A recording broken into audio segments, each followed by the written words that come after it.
입니다. 아멘. 오늘 하나님께서 우리에게 주시는 말씀은 요한복음 4장 43절부터 54절 말씀입니다.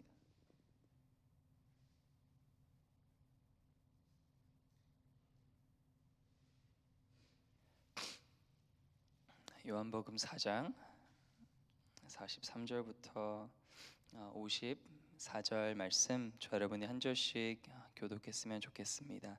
제가 먼저 43절 읽기를 시작합니다.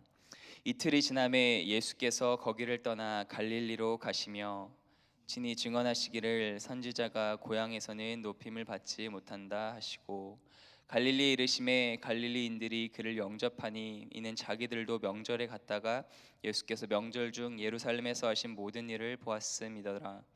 예수께서 다시 갈릴리 가나에 이르시니 전에 물로 포도주를 만드신 곳이라. 왕의 신하가 있어 그의 아들이 가버나움에서 병들었더니 그가 예수께서 유대로부터 갈릴리로 오셨다는 것을 듣고 가서 청하되 내려오셔서 내 아들의 병을 고쳐 주소서 하니 그가 거의 죽게 되었음이라. 예수께서 이르시되 너희는 표적과 기사를 보지 못하면 도무지 믿지 아니하리라.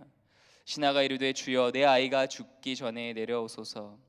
예수께서 이르시되 가라 내 아들이 살아있다 하시니 그 사람이 예수께서 하신 말씀을 믿고 가더니 내려가는 길에서 그 종들이 오다가 만나서 아이가 살아있다 하거늘 그 낫기 시작한 때를 물은즉 어제 7시에 열기가 떨어졌나이다 하는지라. 그의 아버지가 예수께서 내 아들이 살아있다 말씀하신 그때인 줄 알고 자기와 그 온 집안이 다 믿으니라. 이것은 예수께서 유대로 갈릴리로 오신 후에 행하신 두 번째 표적이니라. 아멘. 예수님은 깊은 수치심과 아픔 가운데 있던 사마리아 여인 한 명을 구원하기 위해서 사마리아를 통과하셨습니다. 그리고 그 여인의 간증으로 인해서 수많은 그 동네 주민들이 예수님께 나아왔고 예수님은 그들에게 생명의 말씀을 전하셨습니다. 예수님은 항상 하나님의 타임테이블대로 움직이셨습니다. 그래서 그곳에서 많은 사람들에게 말씀을 전하셨지만 오늘 본문 보시면 이틀 후에 예수님은 정확히 이틀 후에 첫 번째 표적을 행하셨던 갈릴리 가나로 돌아오셨습니다. 갈릴리 사람들은 예수님을 영접했습니다. 하지만 그들의 영접은 예수님을 진정한 구원자 또는 메시아로 영접하는 것이 아닌 피상적인 영접이었습니다. 예수께서 명절 중 예루살렘에서 하신 모든 일을 보았기에, 즉 예수님이 행하신 많은 표적과 기사 때문에 예수님을 환영한 것입니다. 그들의 영접은 예수님을 높이고 예수님을 구원자로 믿는 진정한 신앙이 아니라 그저 복을 바라는 기복 신앙이었습니다. 그런 기복 신앙을 가진 또 다른 인물이 오늘 본문에 등장합니다. 이름을 알 수 없는 왕의 신하입니다. 헤롯 안티파스의 관리 중에 한 명이라고 추정되는데 그는 또한 아버지였습니다. 그에게는 아들이 있었는데 그 아들이 열병으로 인해서 거의 죽을 지경에 이르렀습니다. 그때 예수께서, 이 많은 기적과 놀라운 일을 행하신 예수께서 갈릴리로 오셨다는 소문을 듣게 됩니다. 여러분의 사랑하는 자녀가 죽을 병에 걸렸는데 그 죽을 병을 치유할 수 있는 의사 또는 병원이 있다면 여러분 그곳이 섬이건 바다건 외국이건 어떻게 해서든지 그곳에 가시지 않겠습니까? 바로 이 아버지의 마음이 그랬던 것 같아요. 예수님이 갈릴리에 오셨다는 소문을 듣자마자 가버나움에서 예수님을 만나기 위해서 갈릴리로 갑니다. 20마일 정도 되는, 그 당시 하루 종일 걸어야 갈 수 있는 그 거리를 냉큼 걸어서 예수님께 나아옵니다. 그리고 이렇게 간구합니다. 47절, 내려오셔서 내 아들의 병을 고쳐 주소서. 예수님, 내 아들이 죽기 일보 직전입니다. 얼른 가버나움에 저랑 같이 가셔서 내 아들을 고쳐 주십시오. 이렇게 간구한 거죠. 그런데 예수님은 청천벽력과 같은 말씀 답변을 하십니다. 48절, 너희는 표적과 기사를 보지 못하면 도무지 믿지 아니하리라. 여기서 너희라는 것은 원어로 보면 복수인데요, 예수님은 표적과 기사만을 좇는 45절에 보았던 것처럼 그 갈릴리 사람들, 예수님을 영접했지만 진정한 영접이 아니라 그저 자신의 편의를 위해서, 기적을 경험하기 위해서 예수님을 영접했던 그 갈릴리 사람들, 그리고 단지 치유만을 바라는 이 왕의 신하의 믿음을 예수님은 책망하신 것입니다. 하지만 얼마나 간절했던지 이 왕의 신하 아버지는 예수님의 말씀을 들었는지 못 들었는지 모르겠어요. 들은둥만둥하고 다시 한번 간구합니다. 49절, 주여 내 아이가 죽기 전에 내려오소서.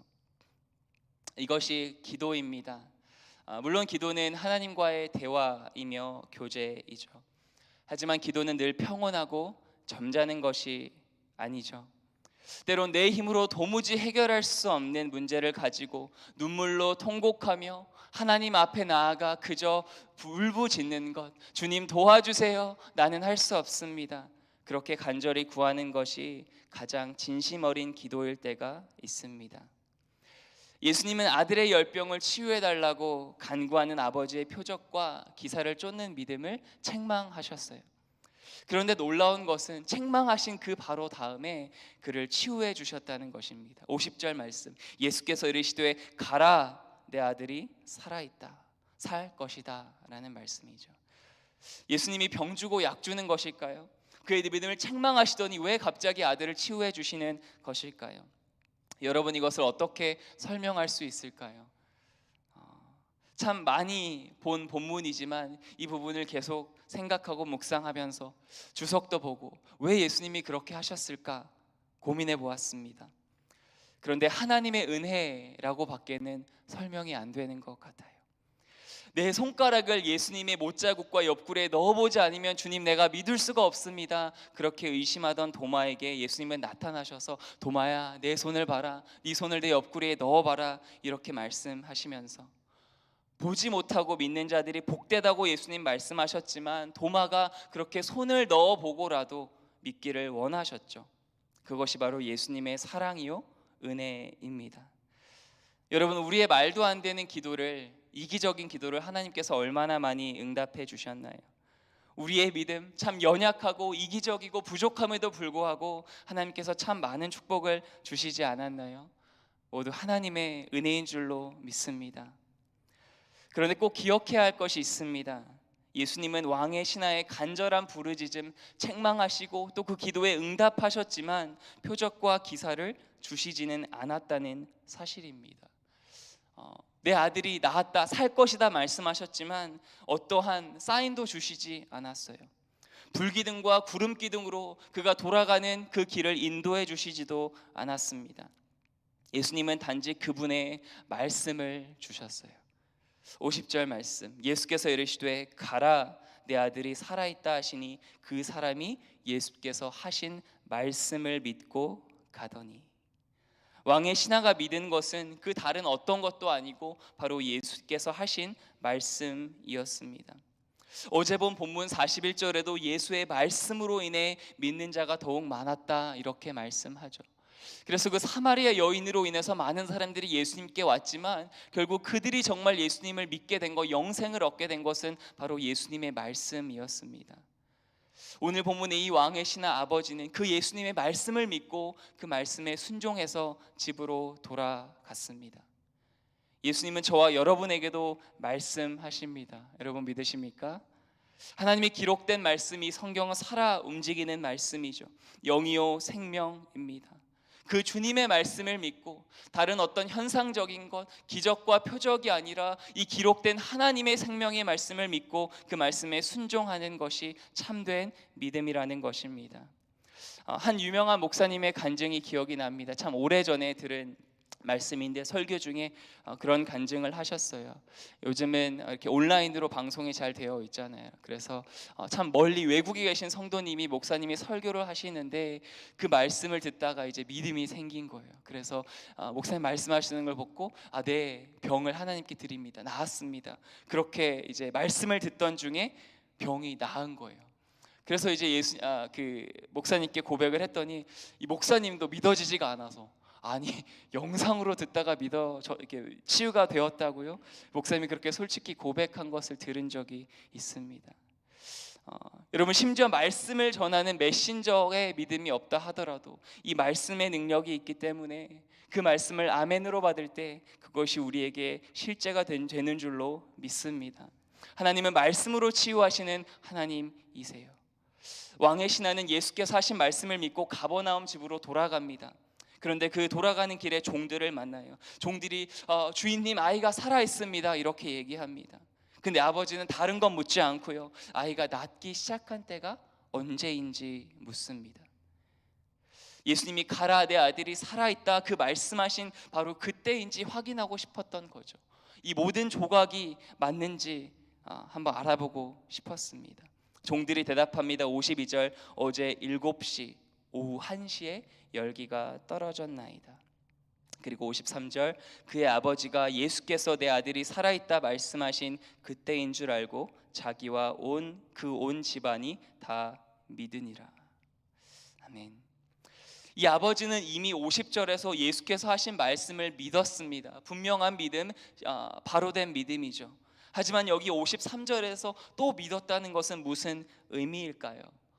믿음에 대한 굉장히 중요한 교훈을 우리에게 주고 있다고 생각합니다.